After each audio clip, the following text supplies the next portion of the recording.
Study Morning Presents. This is for class 7. Delhi 12 to 15 century, ये history chapter number 3 है हमारे पास। इस चैप्टर का वीडियो मैं पहले ही डाल चुकी हूँ।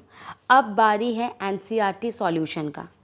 बहुत सारे बच्चों ने जो है इसको रिक्वेस्ट किया था कि इस चैप्टर के क्वेश्चन आंसर्स दे दे। As we all know that कि हमारा जो फर्स्ट टर्म है उसके डेट्स जो है टेंटेटिव डेट्स हम सबको पता चल गए हैं कि फर्स्ट टर्म बहुत जल्द होने वाला है सितंबर मंथ में, इसीलिए क्वेश्चन आंसर्स के वीडियो डालना बहुत ज़्यादा ज़रूरी था। अब ये जो चैप्टर है इसमें फर्स्ट सेकेंड थर्ड क्वेश्चंस काफ़ी ज़्यादा क्वेश्चन आंसर्स दोनों ही काफ़ी छोटे हैं। जैसे पहला क्वेश्चन है, which ruler first establish his और हर कैपिटल एट दिल्ली? वो है Tomara Rajput.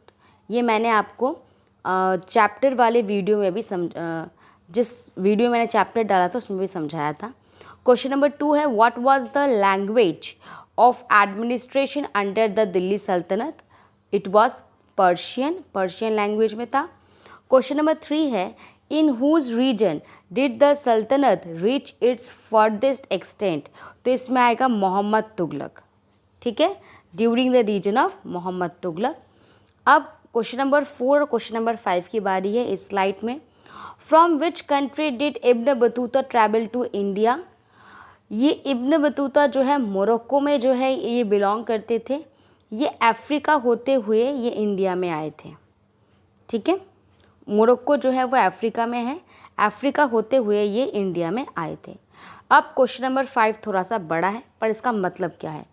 According to the circle of justice, why was it important for military commanders to keep the interest of the peasant in mind? यानी कि सर्कल ऑफ जस्टिस को अगर हम देखें तो मिलिट्री कमांडर्स जो है वो हमेशा उनके दिमाग में पीजेंट्स का इंटरेस्ट क्यों होना चाहिए? तो पीजेंट जो है वो एंटायर किंगडम का बैकबोन है, बैक सपोर्ट है। क्यों? क्योंकि किंग जो है वो कुछ भी नहीं कर पाता अगर उसे रेवेन्यू नहीं मिलता, ना ही वो सोल्जर्स को पैसे दे पाता, ना ही अदर फोर्टिफिकेशंस वगैरह कुछ भी बना सकता। और ये रेवेन्यू उनको कौन देता है? ये रेवेन्यू उनको पीजेंट्स देते हैं। So it is clear now कि मिलिट्री कमांडर्स को हमेशा पीजेंट को ही टॉप में रखना चाहिए। मैं एक बार इसको एक और सिंपल लैंग्वेज में समझा देती हूँ कि जो पीजन है वो बैकबोन क्यों है किसी भी किंगडम का। राजा पर्सनली कोई काम नहीं करता है, राजा का काम है किंगडम का प्रोटेक्शन करना, मिलिट्री बनाना, डिसीजंस लेना। तो राजा के पास पैसे आते कहाँ से है? पीजेंट्स टैक्स भरते हैं। तो इसका मतलब है सर्कल ऑफ जस्टिस में देखें तो अगर जो मिलिट्री है वो उसको पैसे कौन देता है? राजा। पर राजा के पास पैसे आते कहाँ से हैं? पीजेंट से। ये चेन आपको समझ में आ गया? अगर आप क्वेश्चन आंसर्स को समझ भी लेते हैं बेटा तो फिर पेपर के वक्त आप उसको अपने ओन लैंग्वेज में बना सकते हैं। तो the major important thing is that कि कॉन्सेप्ट क्लियर होना चाहिए आपके दिमाग में। ठीक है ना? क्वेश्चन नंबर 6 क्या है? What is mean by internal and external frontiers of the Sultanate? Internal frontier का मतलब होता है हिंटरलैंड। हिंटरलैंड का मतलब क्या होता है? वो जगह जो कोस्टल एरिया से दूर है। ठीक है, बंदरगाह जिसे कहते हैं उनसे जो दूर है वो एरिया। और गैरिजन टाउन का मतलब क्या है? जहाँ पे मिलिट्री जो है वो लोग प्रोटेक्शन के लिए, अपने किंगडम को प्रोटेक्शन के लिए जहाँ पे रहते हैं उसको गैरिजन टाउन कहते हैं। Internal frontier means the hinterland of the garrison town. External frontier means the external यानी beyond the hinterland of the garrison town. Internal यानी कि अंदर ही अंदर है, और एक्सटर्नल यानी कि बाहर है। क्वेश्चन नंबर 7 है, What were the steps taken to ensure that Mukti performed their duties? Why do you think they may have wanted to defy the order of the Sultan? इसके बाद हाँ बस ये लास्ट क्वेश्चन है और ये question काफ़ी इम्पोर्टेंट भी है कि किस तरीके से मुक्तिस के जो क्या कहते हैं, आप कह सकते हैं कि मुक्ति कि परफॉर्मेंस में मुक्ति जो भी फंक्शंस परफॉर्म करते थे कहीं पर कोई पावर का मिसयूज़ ना हो जाए, तो किस तरीके से इन लोगों ने इसको सुपरवाइज़ किया था। सबसे पहले इस क्वेश्चन को पढ़ते हैं, फिर दूसरे वाले क्वेश्चन को करेंगे। The step taken are given below. Accountants रखे गए थे, याद है आपको।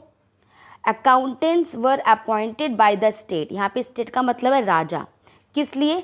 To check the amount of the revenue collected, ठीक है, बाय द, यहाँ पे बाय द मुक्तिज आएगा कि स्टेप्स क्या लिए गए। स्टेप्स देखा गया कि भाई जो अकाउंटेंट्स जो है वो उनको रखे गए, उनको अपॉइंट किया गया स्टेट यानी कि राजा के द्वारा, to check the amount of revenue collected by the, यहाँ पे मुक्ति टाइप नहीं हुआ होगा, आपके वैसे भी आंसर में तो लिखा ही हुआ होगा कॉपी में, नोटबुक में जो है मुक्तिस, कि अकाउंटेंट्स को रखा गया राजा के द्वारा ताकि कि ये चेक किया जा सके कि मुक्ति कितना रेवेन्यू जो है वो ले रहे हैं।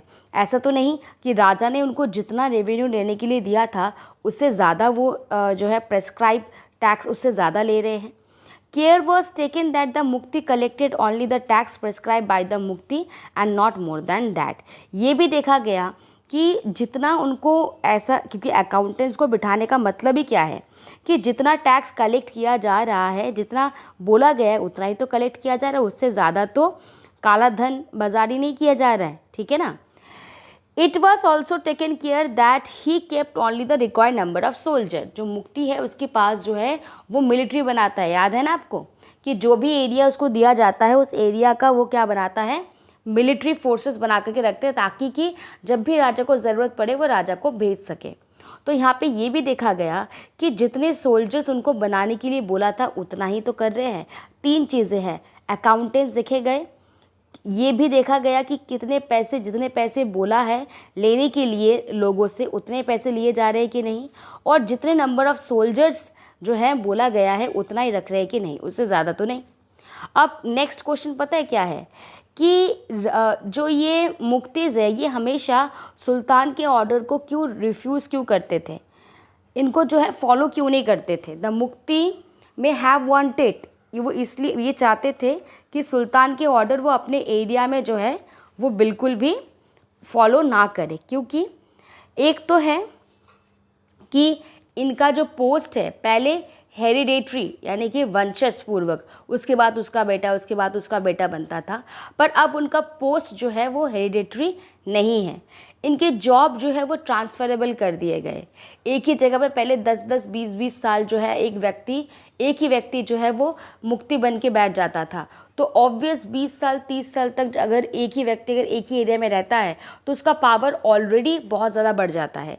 इसीलिए इन्होंने सोचा कि कहीं ये मुक्ति जो है पावर एक्यूमुलेट करके हमें ही अपने गद्दी से ना हटा दे, इसीलिए इनके जॉब को ट्रांसफरेबल कर दिया, यानी कि 1 साल 2 साल हो गए, चलो भाई अब दूसरी जगह पे जाओ।